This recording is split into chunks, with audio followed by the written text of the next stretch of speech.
Hi, I'm Ken Morgan with the Department of Energy. I'm here at the Fernald site, which is a major decommissioning project. We have a number of activities here that are liable to cause public concern. We have large buildings that have to be taken down and have been contaminated.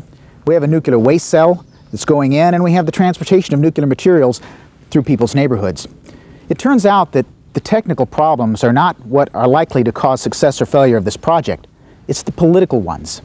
It's things like lack of public support, angry activists, lawsuits, and television cameras that are going to cause the success or failure of this project.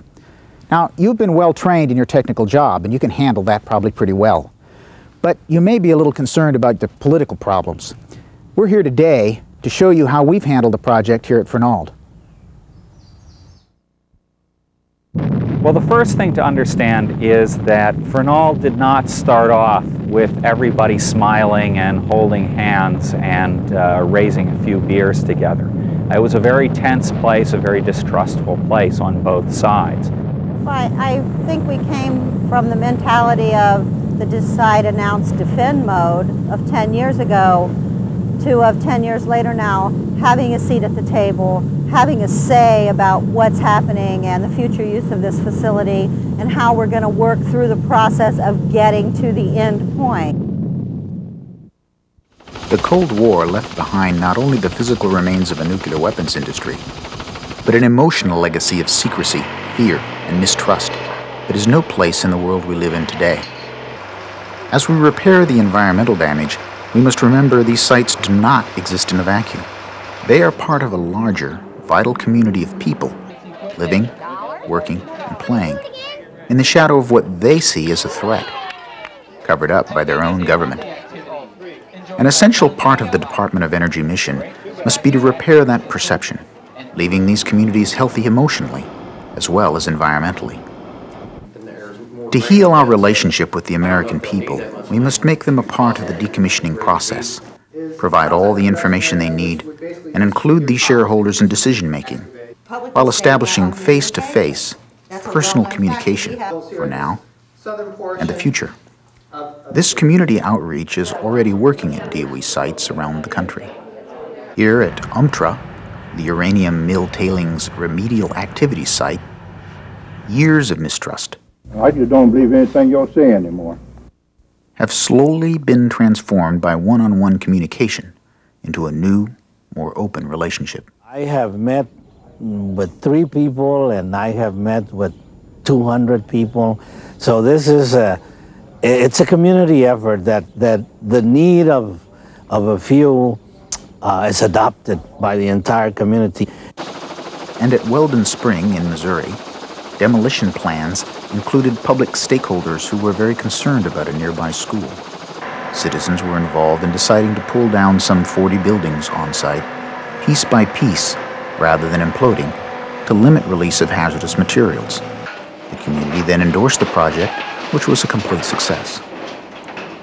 Some of the strongest examples of public outreach success are here at Fernald in southwestern Ohio. Public stakeholders took part in planning the demolition of Plant 7, the tallest building on site. They endorsed the decision to remove asbestos and other hazardous materials manually, then use controlled detonation to implode the structure.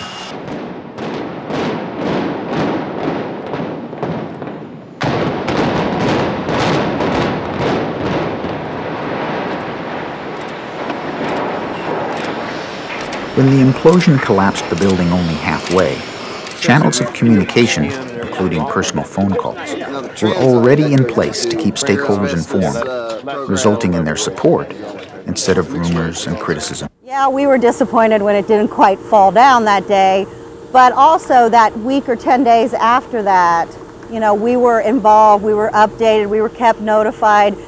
The community was really interested. People were hanging out at, on the knoll kind of watching, and there was never a block or a lack of communication.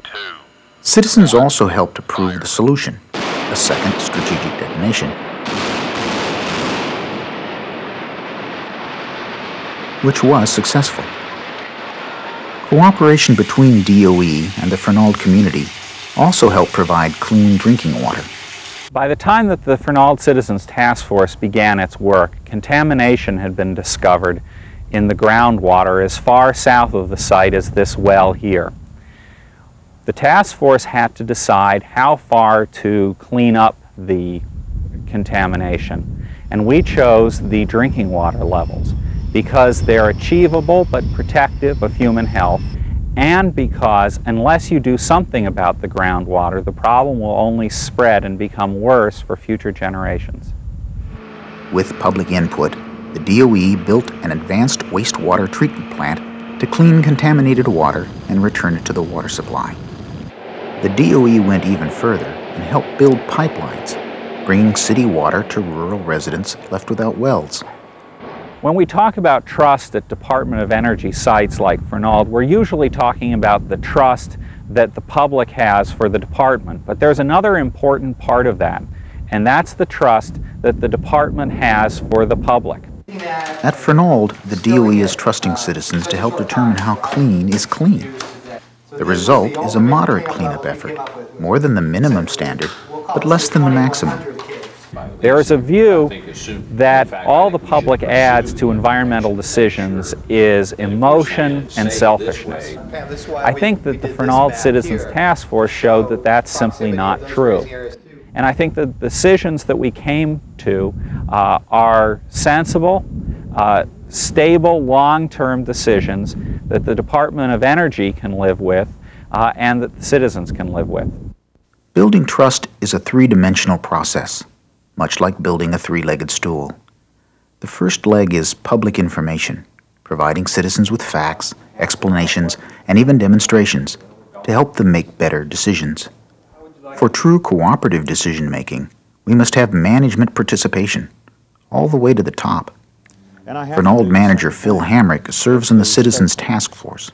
I have to be a participant, not someone who delegates all the hard work and the tough decisions to somebody else.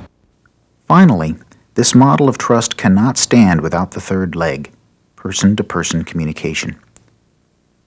Through such efforts as the Envoy program, site employees can use their place in the community to help inform their neighbors and feed back concerns to the DOE. Just as engineering studies and digging up contaminated soil and shipping waste, it is just as important as that, the public interaction. Building a relationship of trust is not easy.